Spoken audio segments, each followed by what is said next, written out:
make a move and the bunny gets it. I said, put the bunny back in the box. Why couldn't you put the bunny back in the box?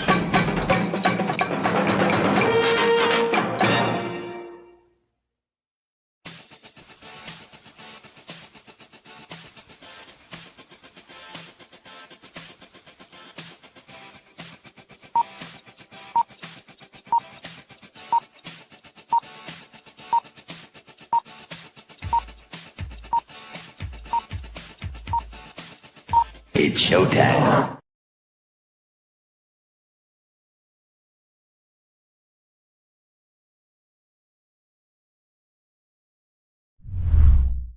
Psychically, I'm very well endowed. I wanna know what you're thinking. There are some things you can't hide. I wanna know what you're feeling. Tell me what's on your mind.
Night.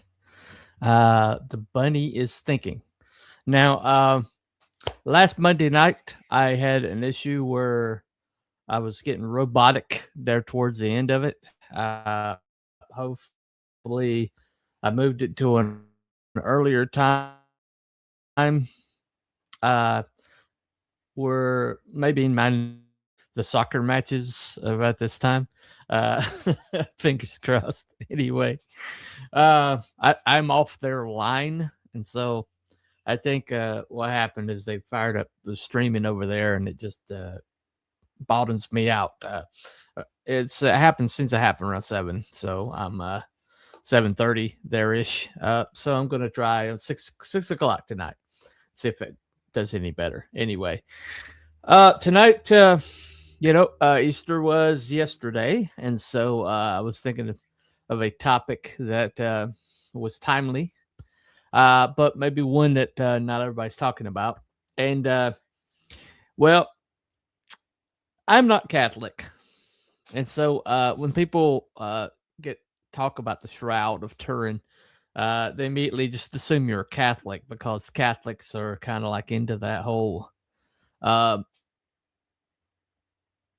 I artifact culture, in that if Jesus uh, uh, stopped here and rested on this post, and like, we'll build a whole entire chapel around it. I that's a little bit more Catholic than a Protestant, which I am. Um, but the Protestants, because of their attempt to differentiate themselves from Catholicism, um, they have missed a few things. And one of the big things they have missed is the Shroud of Turin. Now, I started out at 27 and now I'm down to 4. So I don't know.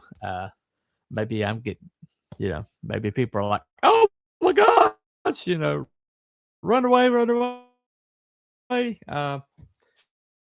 But anyway, I'm going to continue on. Now, we're going to talk a little bit about it. But the Shroud, not only is it the most scrutinized artifact in all Christendom, in pretty much the whole entire world. Egyptian monuments don't get the scrutiny that the Shroud of Turin has gotten. Also, there's been multiple attempts to burn it, at least 2 of them that I know of. It has been hidden, it's been smuggled, it's been threatened, it's been there's been a big attempt to destroy it over the years. And now I'm down to 1. Wow. Hello, 1 that's left. Welcome. Anyway, so the attempt to kind of like destroy the Shroud, it's like if there's nothing to it, then why destroy it? And there's been stuff kind of like that's been piled on top of the Shroud. So many narratives that's been kind of piled on top of it. But the truth of the matter is there is no other artifact in the world that has a whole entire branch of science dedicated to it. It's called syndenology. It's basically the science of the Shroud. And so something that has this many eyeballs on it, has come under this much fire, has been this much energy devoted to destroying it, I've got to think there's something significant about it that maybe we should be talking about. Anyway, so I got a bunch of clips together that I'm going to show you, and hopefully before the end of it, you'll want to check these things out yourself. Now, I got a lot of them from the same lady, and I forgot to look her up, but you put in the Shroud of Turin and she pops right up. You'll see her when it comes up. But the Shroud, one of the reasons, or one of the things that most people criticize, is the fact that from the time it was mentioned in the Bible, and it's the only artifact that's been mentioned in the Bible, where they wrapped Jesus's body in linen. That's the Shroud. Okay. But from that moment to the 1300s, the Shroud was missing, or at least wasn't well documented where it was. And it's called provenance. And so there's a break in the provenance, as it were. So some people use that to to completely, totally throw the whole entire thing out. But when you look at the headcloth, which is called the sudarium of Oviedo, which is the headcloth, it's separate from the Shroud. And that one has a provenance that's almost unbroken.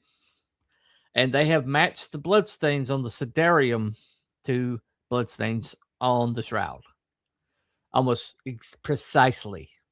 I mean, if you look at the chances that 2 different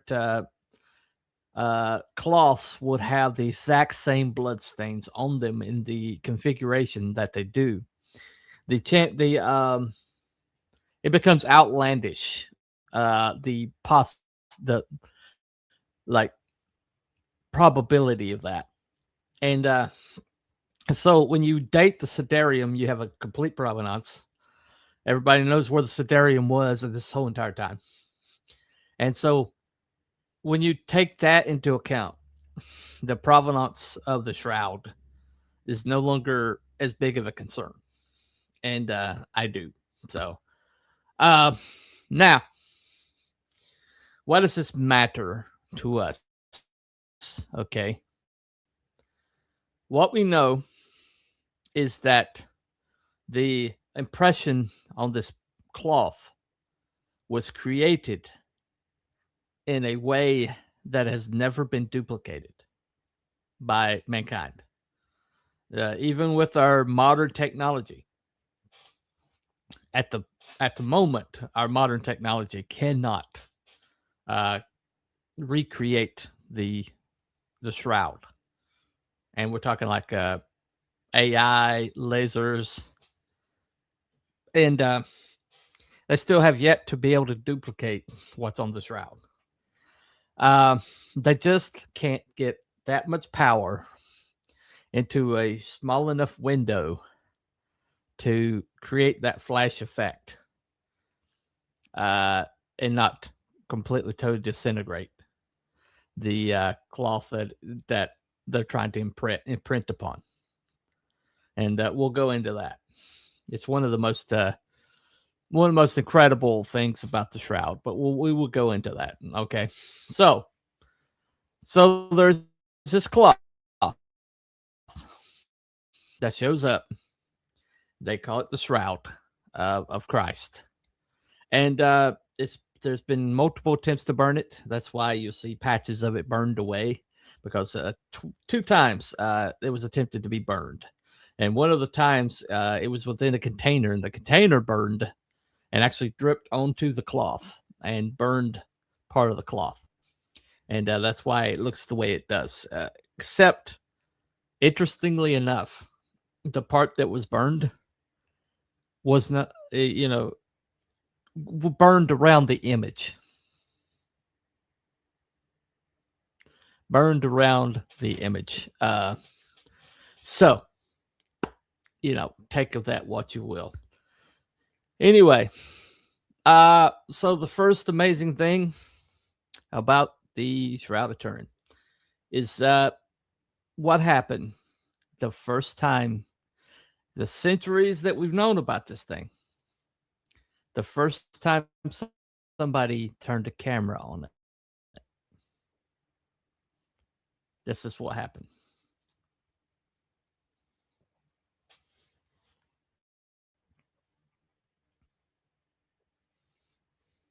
Now, this piece of cloth is pretty much treated as just a matter of faith, just like all of the supposed bits of the cross you find in churches everywhere, until an accidental discovery in 1898.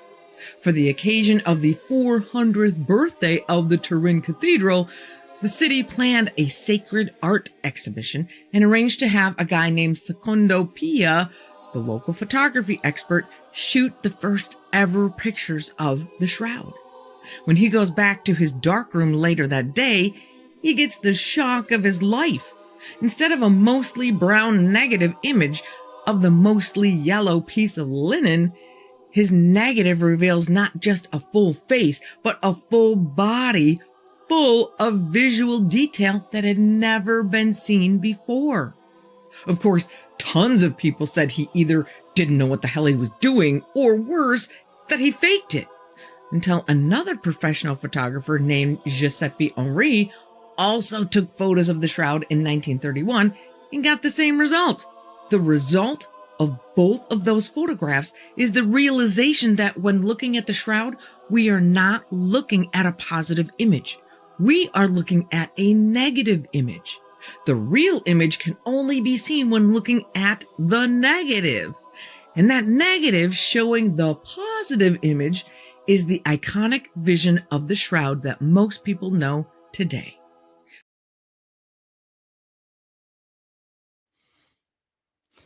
All right, hold on. Okay. So they discovered when they turned a photograph on it that what they were looking at was the negative of an image. And so not only is it the negative, is the when you reverse it, it's the positive, but it has 3-dimensional information on it. Check this out. Now, this piece of cloth is pretty much treated as just a matter of faith, just like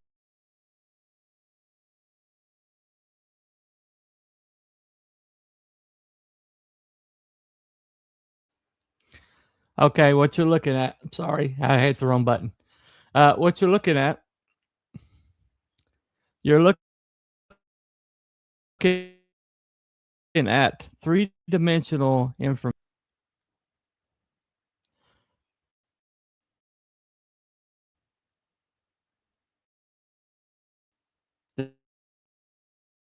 this was not made by AI. That's available into the same machine that they used to bring back topographical maps of the surface of other planets and like Mars. They used the same machine that they used in NASA to get 3D maps of another planet.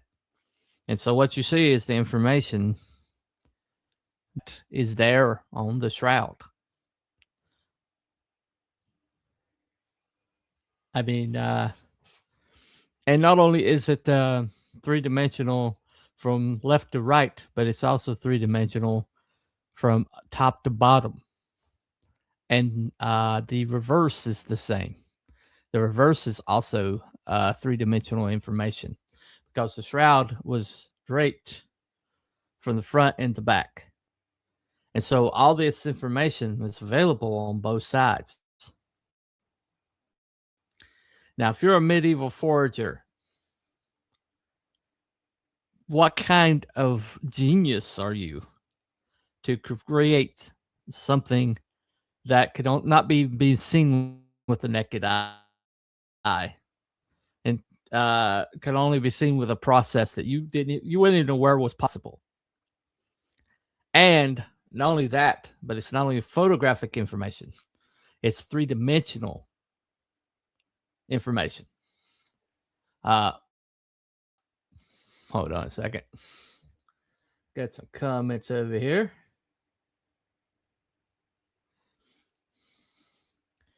Hello, Miss De La Cruz, Iselin De La Cruz. Hey, welcome.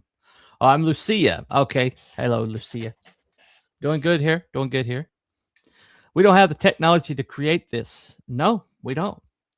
We do not have the technology. And with AI, they were able to feed some information, information to an AI, and it's online.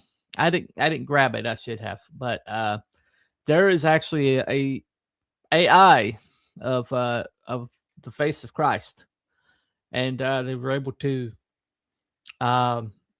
get a very clear three-dimensional image, and it's able to smile and move its head or whatever. Of course, I'm not entirely sure that's appropriate to have the image on the shroud do that, but it just shows how much information is available that's been imprinted.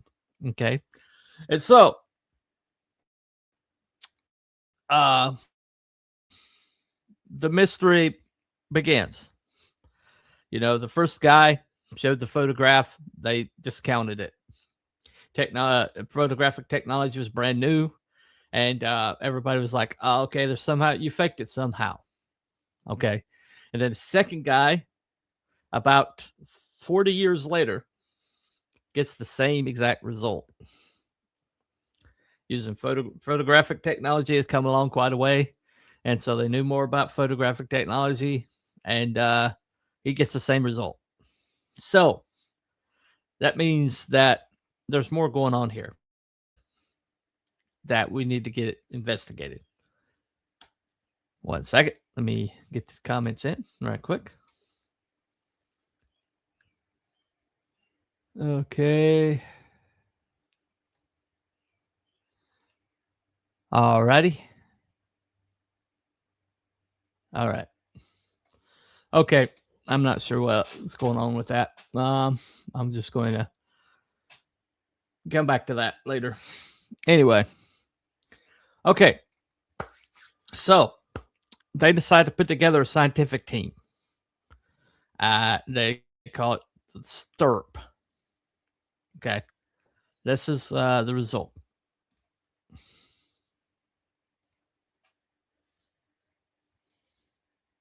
Besides not knowing that he would be the first to photograph the face that many Christians believe is the face of Christ, Secondo Pia also did not know that he would inadvertently create a new branch of scientific study called syndenology, which is the name specifically for the scientific study of the shroud.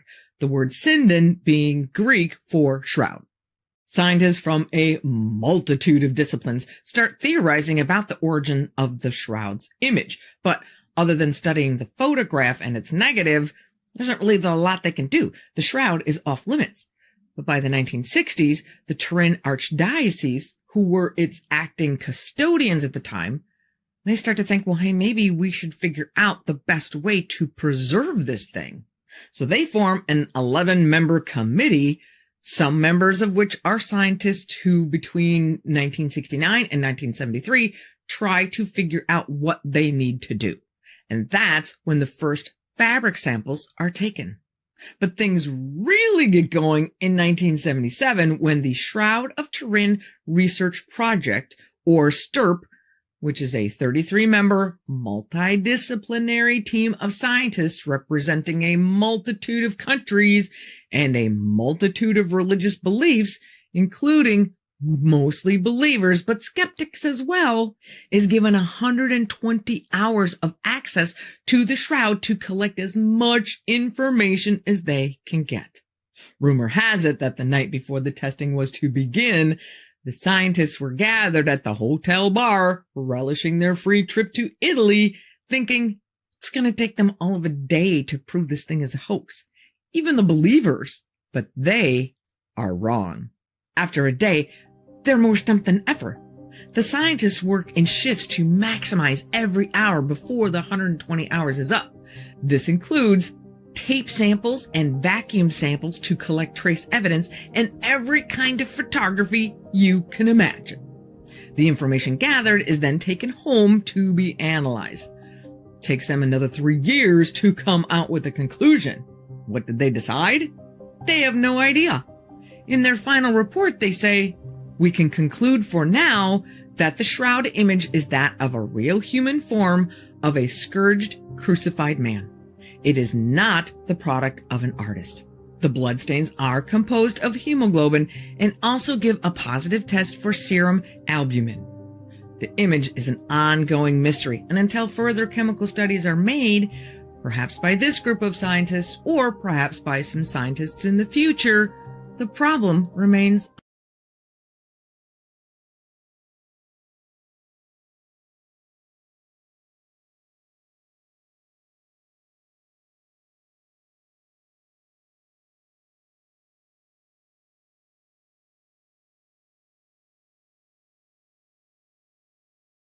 One second. All right. Yeah, anytime I do something like this, I get somebody coming at me in the chat. It's almost like somebody doesn't want me to do this stuff. But they're timed out now. Hopefully they'll continue watching because evidently they do need Jesus. But anyway, so serum albumin.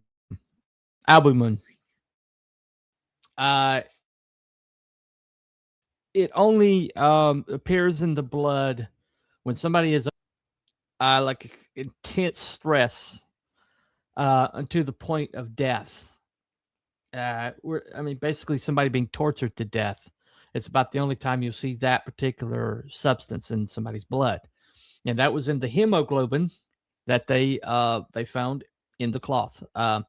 By the way, according to the cloth, the blood type of whoever was crucified there is AB positive, I think. I think it's AB positive.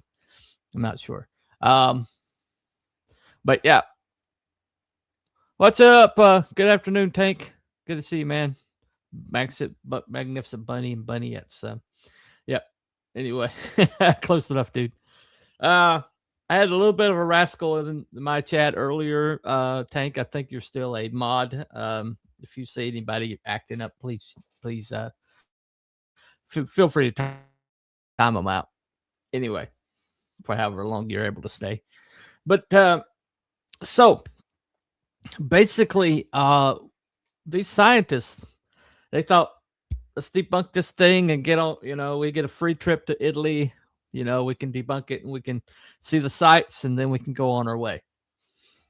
And yet, they not only could they not debunk it, most of the STURP scientists pretty much stayed on for the rest of their lives.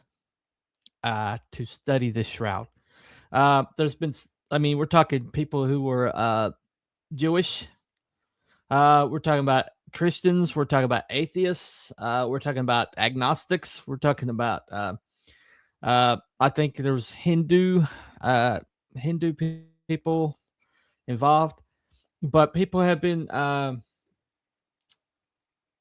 basically it changed their lives. What they found on the cloth changed their lives, and because what they ran into was a genuine anomaly that they just could not debunk. Okay. Put on there. Yeah, there you go. Be my Ray Shoesmith, if you know who that is. Anyway. Okay. So let's review right quick before we go to this next bit, because this next bit is really important. Okay. First of all, we have a cloth that's mentioned in the Bible. And the headcloth is also mentioned in the Bible. Okay. Now, the headcloth, the Siderium Oviedo, has an unbroken provenance. And it matches up almost exactly with the shroud to an extent that it's almost statistically impossible for it not to be part or not to have been at one point attached to the body that's under the shroud. And the shroud itself has been attempted to be destroyed multiple times, but during the course of those multiple times, one of them being burned, attempt to be burned at one point, 2 points actually. One point burned the container it was in, but even though it was dripping metal on the cloth, it only burned parts that weren't the image. You know, almost like divine providence or something. The second time it was burned, though, it burned the upper corner. Now, remember that information, because suddenly people are like, well, why don't we do carbon dating? Because carbon dating is like the gold standard with archaeologists, which really, but it is. And so the Vatican, much to their later chagrin, agrees to do a carbon dating test. And that's when shenanigans happen. Here you go. Okay, so the sample is cut and divided into 3 roughly equal pieces, one for each lab. Michael Tite then brings out the control samples, which have a different weave pattern. But instead of unraveling all of the samples, he leaves them as is, meaning it is now very easy to figure out which one is from the shroud. There goes the blind testing protocol. The samples are weighed and put into numbered metal cylinders, which will go to the 3 testing labs. Oh, and remember that camera crew hired to film the whole thing? They don't film this part. So there's no way to verify which samples go into which containers.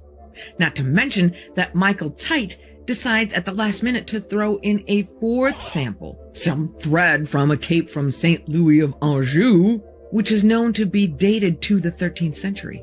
They don't have metal cylinders for the extra samples, so they just get put into envelopes. Each lab is given their metal cylinders and their envelope and are asked to sign a receipt.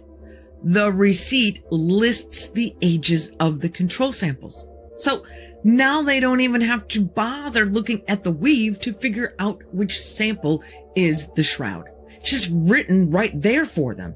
This is like the Three Stooges convention.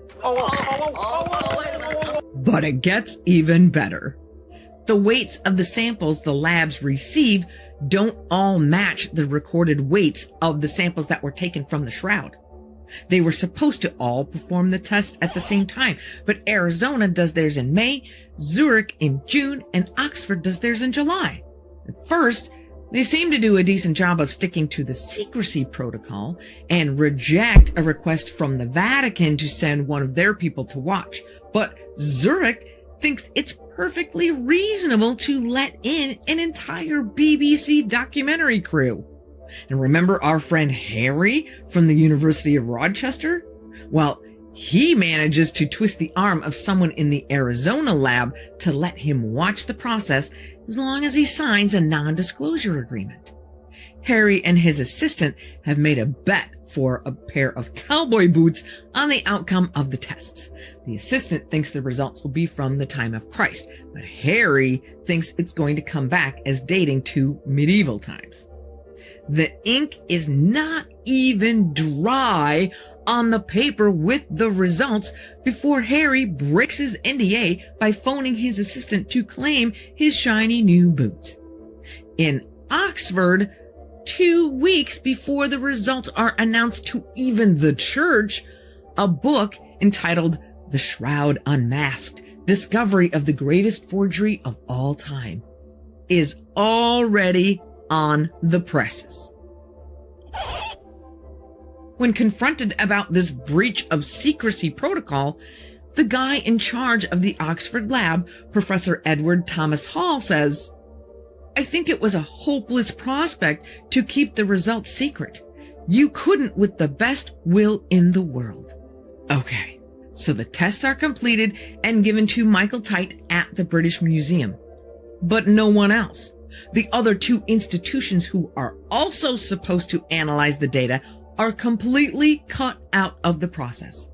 The statistical analysis is completed by the people from the British Museum under the watchful eye of Michael Tite, and the results are announced at a press conference including both Professor Hall and Michael Tite in October of 1988, with Professor Hall not mincing words about his thoughts on the matter, stating, "There was a multi-million-pound business in making forgeries during the 14th century. Someone just got a bit of linen, faked it up, and flogged it. Some people may continue to fight for the authenticity of the shroud, like the Flat Earth Society, but this settles it all as far as we are concerned." Nice exclamation point.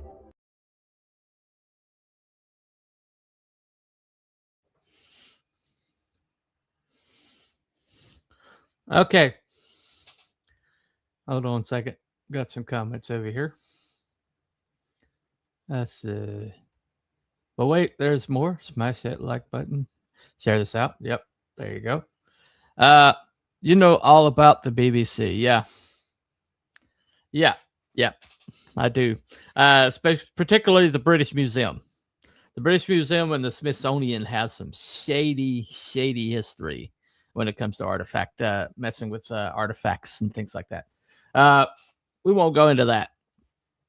But, okay. This is how a scientific method is supposed to work. So you don't skew the results. You're supposed to take, everybody is supposed to get the exact same sample. They're supposed to get it at the same time. They're supposed to have no idea of what they're getting. And they're supposed to get control samples that are well marked. So, i.e., you know if the results are being skewed. They did not do any of those things. If you have separate tests going on at the same time, they have to be done simultaneously. That way you don't skew the results, a possibility of somebody sharing their results with somebody else. They did not do that. And then, on top of that, even if you present the data, you are not to keep the scientific methodology. You have to show all of the data. You don't just show the conclusion. You show all the data sets. That way other people can check your work. They did not do that. They just called this press conference and had that written on the board, with the little exclamation point, and with their arms crossed, we are the authorities, blah, blah, blah, And every single publication in the world ran with that narrative. I mean, I remember Time Magazine doing a whole expose.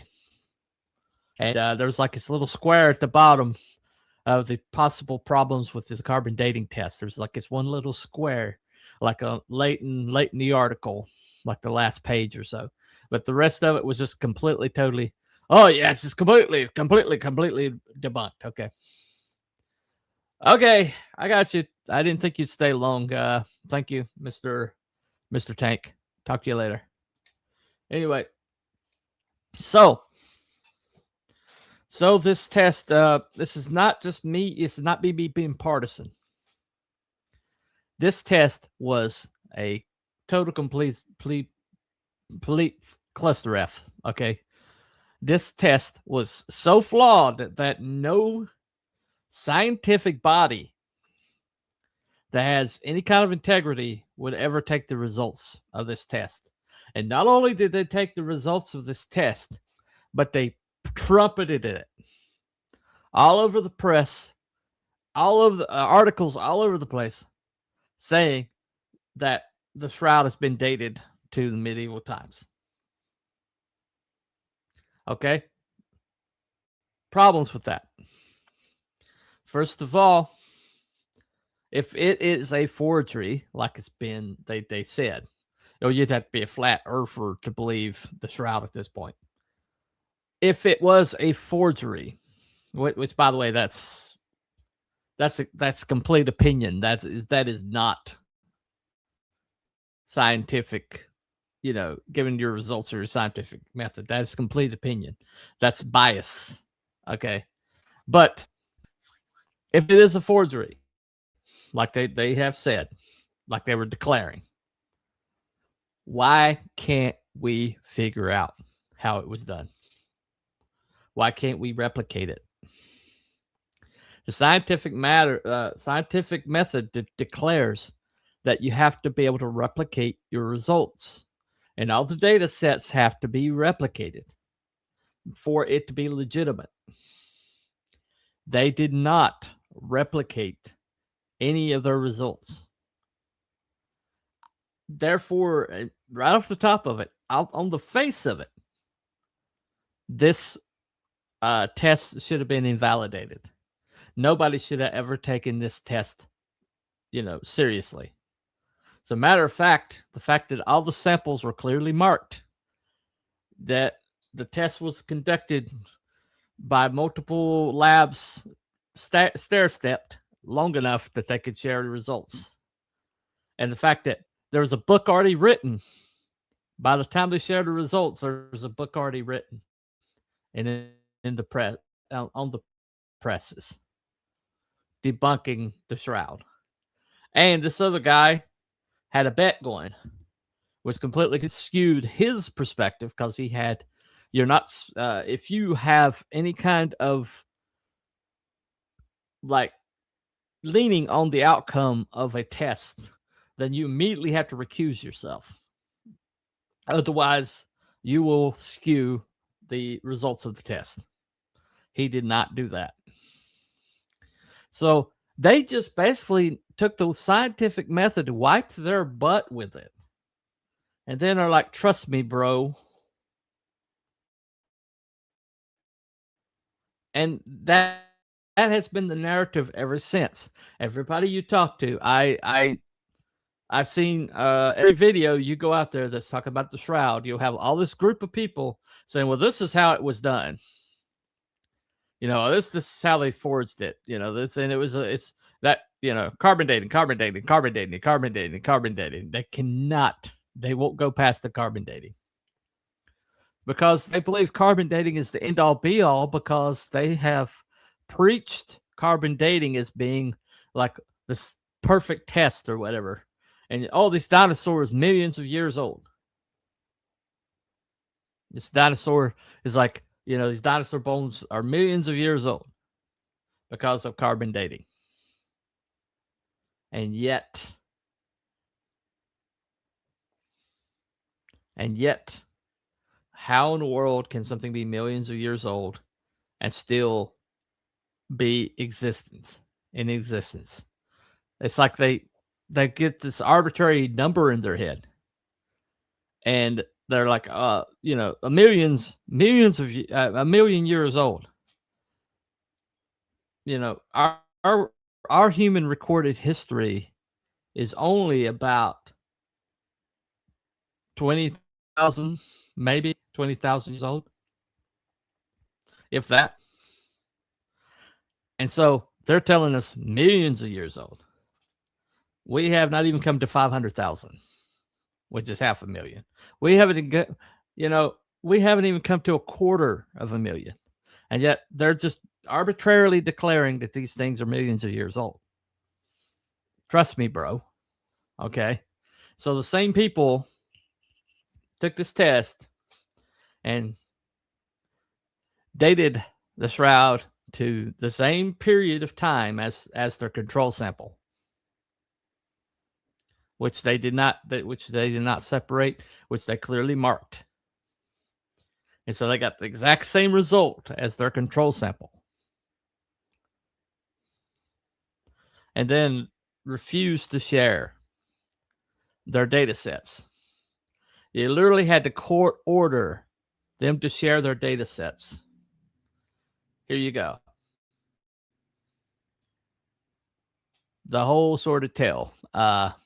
This is a gentleman who's a syndenologist. He's a priest that's a syndenologist in Italy.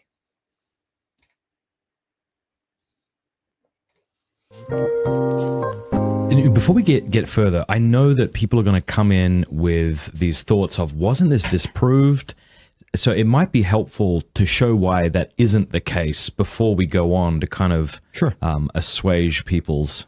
Right, let's do that. Okay, so slide 3 here shows some pictures. This is probably what you saw on Front Page News in 1988. Look pictures at that. Of Dr. That must Michael frustrate you so much. Yeah, can you see the 1260-1390 exclamation part? That's the exclamation part that really, it just screams academic excellence and propriety, doesn't it? Yes. These same guys with this very composed stance with their arms folded before these pillars. It just says these same guys got what's the number? I'm going to forget, like how many million in sterling they got for their new museum. Like the next day, it's a matter of the public record. The moment this was published, they were able to build their new laboratory. Some stuff was very fishy from the start, but it's just the case that across the world, Front Page News everywhere was the Turin Shroud it's been proven to be a medieval fake. It tells us nothing, therefore, about Jesus' sufferings. It can't be considered a relic, etc., etc. And so if you still believed that the Shroud was real after this point, you might as well believe that the earth is flat. You're about the same category. And my heart just goes out for those people who are serious students, are the ones who had dedicated hundreds of thousands of hours, especially the team from STIRP in 1978. These guys had published already over 20 peer-reviewed scientific journal articles. They knew from the start to be suspicious of this. Really? But what I like, and this I would lead with this now, is that as of 2017, we have a published article that shows that the conclusions from 1988 are no longer sustainable.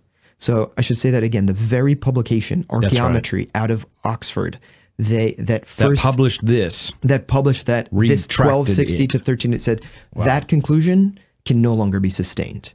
And I'm sure that hit the front pages all around the world too, right? Right. No, exactly. So although it is a matter of mainstream science, so if you want to find in the literature, you're going to bump into this. The French researcher who published this article is Tristan Casabianca, another friend of ours who teaches at our university. And he goes into all the details. It's a fascinating story. But I want to say it was in 2017 that according to the Freedom of Information Act, these laboratories were compelled by law to release the raw data that shows how heterogeneous were their individual results, because there was Oxford, Zurich, Oxford, and Arizona. Those were the 3 laboratories. And the idea was that they were going to publish independently and that their particular results, but that didn't happen. They lumped them together and gave us this big arc, 1260 to 1390. 95% sure that this is the time period from which the shroud hails, and so it's fake. But the bottom line is that they use a sample from the top left corner of the shroud, which we know to be anomalous. It's just not representative of the rest of the shroud. And we knew that, and we had proof of that 10 years prior. You would think somebody would have the sense. Do you think they knew that? Well, they ought to have known. That much we know. We knew though this, that in the moment that they're cutting the sample, 8 centimeters of the most prized relic in all of Christendom, and of course you know that with carbon dating, you carbonize it, as you destroy, you put into a fire basically this cloth, never to be seen again. And so you'd think you'd be very careful. Like, compare that to the STURP team, this Shroud of Turin research project of 1978. For a whole year, they prepare just so all of their tests will be non-invasive, non-destructive. And yet here, we're about to destroy forever 8 centimeters, and they don't know where they're going to take the sample 2 hours prior to the experiment. And it's all on videotape. In Italy, there was a documentary that came out just telling this whole fiasco, and it's called La Notte della Sindone. It's the night of the shroud. And you know who does the narrating, if I'm not mistaken, is the same actress. I'm going to forget her name now, who plays the devil in The Passion of the Christ. Yeah. So it's got some fun imagery there. It's a little on the nose. Yeah, exactly. It's a little edgy, but the fact is I can understand why some people were upset. But here's the thing. Even if you think that those laboratories did good science, and I'm willing to be benevolent and say as much, even if they did perfect science, they did so on a sample that tells us literally nothing about the rest of the shroud. Like, you could look at the chemical composition, like you can see a map, what's called a brightness map from the UV fluorescence. Like, turn off the lights, shine UV, capture what fluoresces, and it tells you about the chemical composition of the cloth. It's all uniform. It's all like orange hues, maybe a little yellow, a little red, but it's not forest green. But that's exactly what color it is in that top left corner. Like, a little kid in kindergarten can point to that and say, look, Mom, that part is different. And yet this is where these, world-renowned scientists.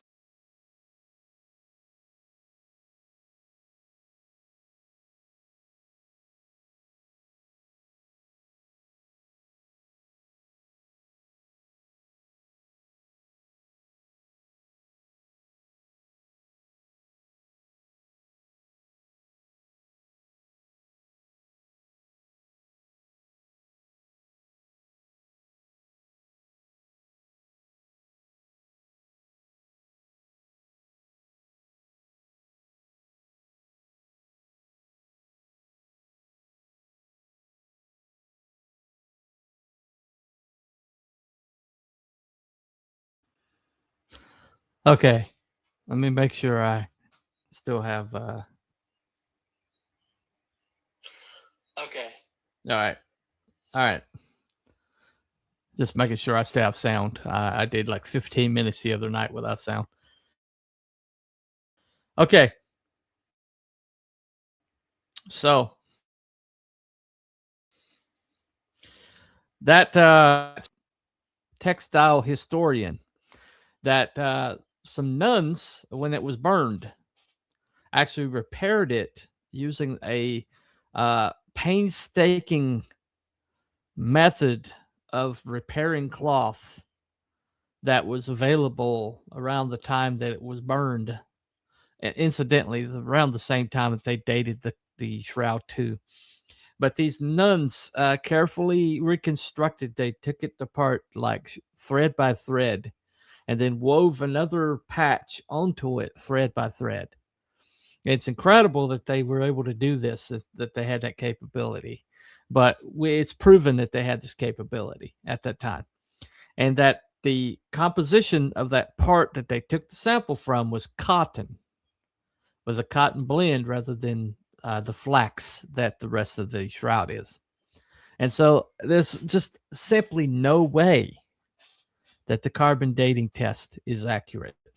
And yet nobody carried that story. I didn't hear about it. And until I started doing the shroud, so I saw that gentleman talk about the shroud, and I started doing my own research. I didn't know that they had completely debunked the carbon dating completely debunked the carbon dating. Now, the thing that makes the Shroud so incredible, and not only is the image a three-dimensional image, not only is the image a complete negative, technology is just not available. You basically, if this painter managed to paint a negative in the medieval times, then he's the greatest painter that's ever lived. People like have associated Leonardo da Vinci with this, that he possibly did it. But Leonardo da Vinci was a painter of the positive images. There's no evidence that he ever messed with negative images. As a matter of fact, nobody even knew what that was back when the people want to say that this was forged. But there's another thing. The other reason why the Shroud is so incredible. And let me play this.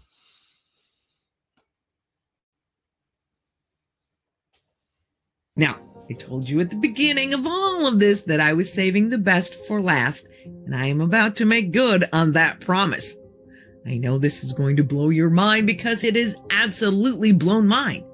This one bit of information might just be enough to make me a believer. If you look at the pictures of the Shroud, either the positive or the negative, it's pretty easy to see that there's a lot of shading happening in the image. We know we're not dealing with pigments. So let's say you're drawing something with a pencil that requires shading. How would you do that? Well, you would probably apply more pencil lead where you want the picture to be darker and less pencil lead in the lighter areas, right? If you were to transfer that idea to the Shroud, that would mean more of this yellowing, aging effects in the darker areas and less in the lighter ones. But that is not what is happening on the Shroud. The darker colored areas are not the result of a change in color intensity. Instead, it is the result of a larger or smaller amount of colored or aged fibers per unit area. It's called the halftone effect, and it's the same way newspapers used to print pictures before the days of digital printing. I don't even know how to wrap my head around that one. So what on earth, or maybe beyond Earth, could do something like that? Well, believers and some scientists have a theory. They are speculating that if you follow biblical teachings about the resurrection, perhaps there was a massive particle radiation burst from whatever was lying inside those layers of cloth, changing the very molecular composition of the Shroud fibers. This radiation burst would account for many of the unusual features of the cloth, like the fact that only the topmost layers of the yellowed fibers are affected, why the bloodstains still appear so red, the extra carbon-14 molecules that throw off the carbon dating, the fact that the density of the image is the same on both the front and back images, and even the odd proportions of some of the body parts. And scientists have already run experiments where they bombarded a piece of flax linen similar to that of the Shroud with protons and were left with a piece of cloth bearing the exact same rapid aging characteristics that are present in the Shroud. Or others think maybe it was UV radiation. Tests conducted using UV rays also replicated the same changes to the fibers. One interesting note, the UV testing that was done used a laser pulse that lasted only 1/40 billionth of a second and required billions of watts of power. If you expand those calculations to what would be necessary to imprint the entire Shroud, that would require 14,000 lasers operating simultaneously using 34 trillion watts of power. Of course, if this is the true resurrection, I think God would be able to muster all the energy he needs.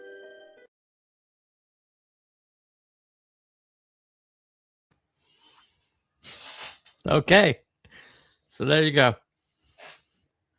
to replicate what's on the flax linen that's on the shroud, to replicate that shadow, that particular phenomenon would take around 96 million joules of energy expanded in just a fraction of a second to not damage the cloth. In other words, in a blink, less than a blink of an eye. I mean, just boom. Something inside the shroud radiated enough energy to imprint itself on both the front and the back of the shroud in a three-dimensional image, negative.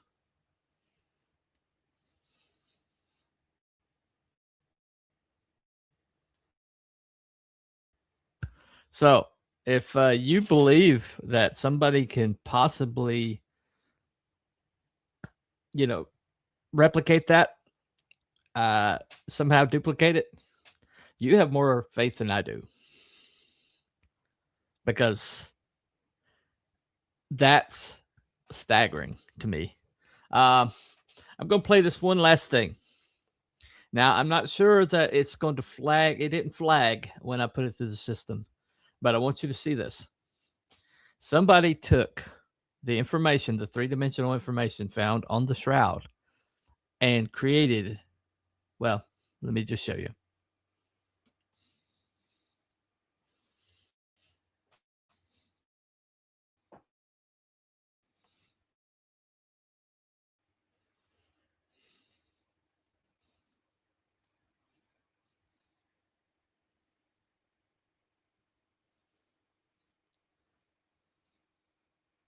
Okay. Hold on. For centuries, the Shroud of Turin has become one of the most mysterious and controversial pieces of cloth on the face of the planet. For some, it's a hoax, or it's an ordinary person who came to their demise in some brutal way. But to others, it represents something truly remarkable. And now, for the first time, experts have spent years recreating what they believe to be the mystery man under the shroud.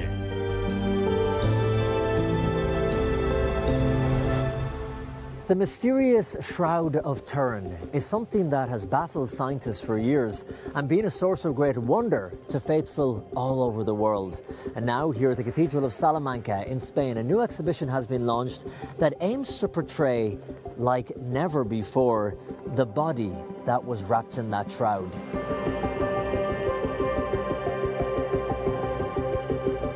Inside the cathedral, the exhibition is on display, showing various paintings and items to illustrate the last days of Jesus' life.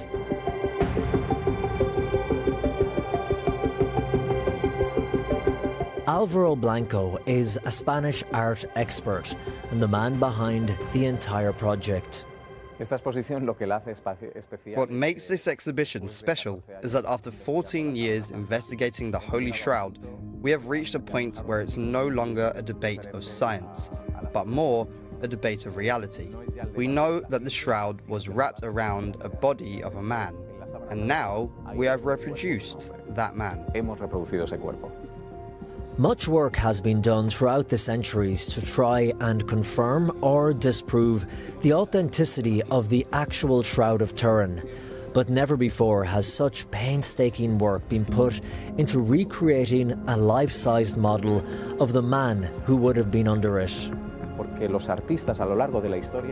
the first time in history, the image we have created on the shroud lacks the influence of an artistic movement.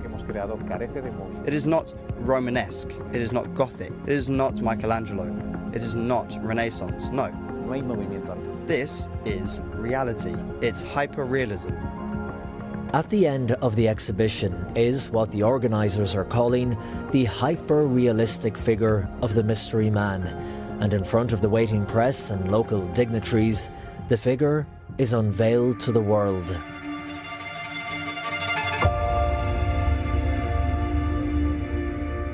The figure is an extraordinary piece of work, looking incredibly lifelike. The hyper-realistic sculpture, which is made of latex, silicone and real human hair, has been based on data collected from the Shroud of Turin. La piel se hunde, la piel, el vello es humano. The skin sinks. The hair is human. It weighs 75 kilos. It behaves like a person. It is real, right? I think this has been a big risk because we did manage to create successfully the image of the man under that shroud. Even the head has wounds and blood, the suggestion being that they're from the crown of thorns.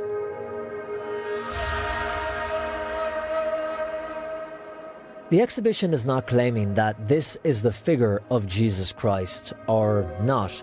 It wants people to visit and view it and come to their own conclusion of who the mystery man is. But for its creator,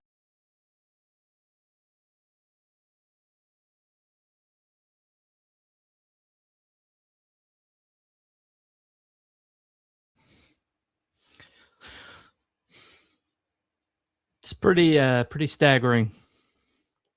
There's so much three-dimensional information on the shroud that they were able to do a life-size 3D replica of the individual on the shroud. And there's several things that they discovered when they examined the not only is the shroud an image of a body, but it's actually an X-ray image of a body, in that they have found details of the interior of the body in the shroud, and there's been several things that they discovered that it's always been a misnomer. Okay, every time you see the crown of thorns, you always see the circlet, right? Well, they discovered that the way the damage is to the scalp, and you saw that in that figure, that what they did was basically the Romans weren't going to fashion something. You know, the Roman soldiers, they weren't men of they weren't going to create something. So what they think happened due to the damage, they think they took a thorn bush and just basically wrapped it in a ball and then shoved it down on his head like a helmet. And that just seems, knowing Roman soldiers, it just seems more accurate that they would do something like that, to just grab a thorn bush and just shove it down on his head. And so because there's thorn damage from all the way from his crown all the way to the top of his head, all the way around, and it would have bled incredibly. Face was probably a mask of blood. Another thing that they discovered at an angle through the palm, but that wouldn't have held. Okay, you always see these depictions of and he did say that touch the holes in my hands, but according to the shroud, the nail went from here out through here, into the cross, and so you had this whole part of the hand that would have been supporting the body, and that makes more sense too. That was a discovery. They wasn't quite entirely sure. They always thought that maybe he nailed through here, but then the scripture always said that he said, touch the holes in my hands. And so they're like, well, it couldn't have been in his hands. And that was a lot of atheists brought that up. It says, well, it doesn't make sense that, he says through his hands, but there's no way a nail through a hand would hold. And so why did he say, touch the holes in my hands to doubting Thomas? Well, it's because both things were right. Both things were true. He nailed through the palm, through here, and out there to hold him in place. And that's in the Shroud of Turin. Remember that till they looked at the information on the Shroud of Turin. So what we're talking about here is we're talking about a document of an event. We're talking about a proven commodity that if you are a Christian, Protestant, Catholic, I don't care who you are, you should learn about this artifact. And they provided like entire work studies are available. There's entire classes that are available online, and there's information coming out about it every day. They discovered just a couple years ago. They used a scatter electron microscope on some of the like seeds that they found inside in the fibers of the shroud, and dated it all the way back to the time of Christ. That's recent.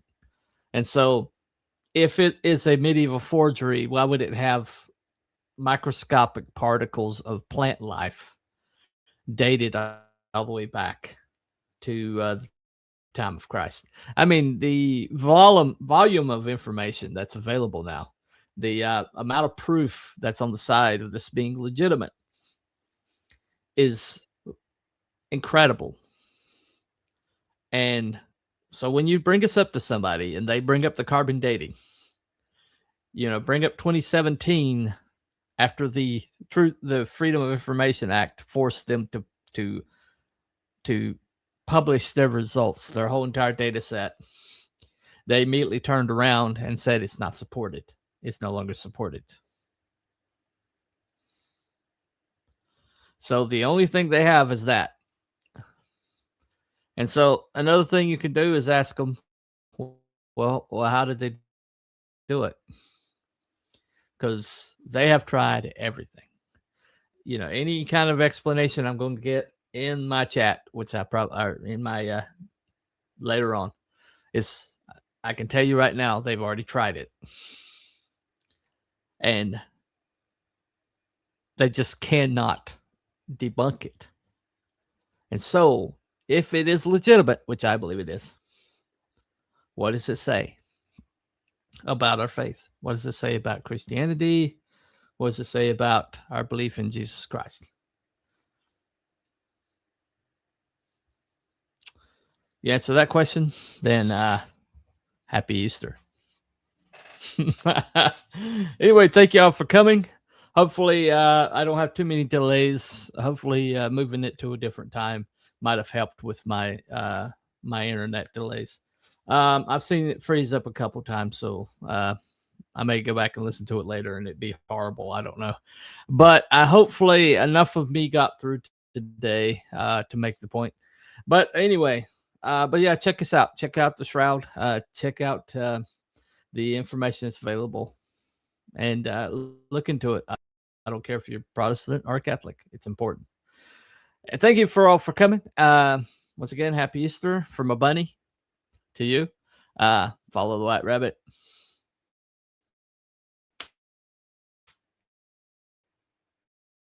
And we will see you next time, everybody. Thumbs up.